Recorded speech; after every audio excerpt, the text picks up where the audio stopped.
ГСП онлайн. Городские новости сейчас.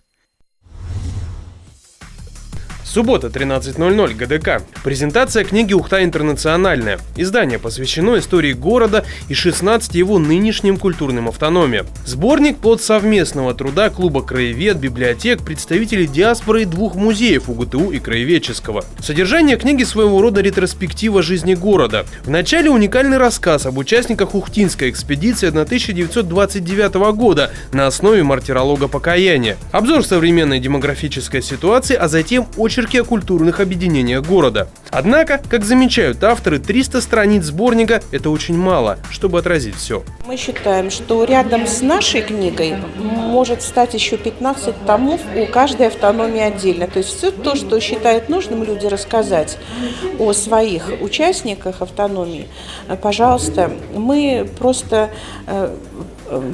подталкиваем их инициативу.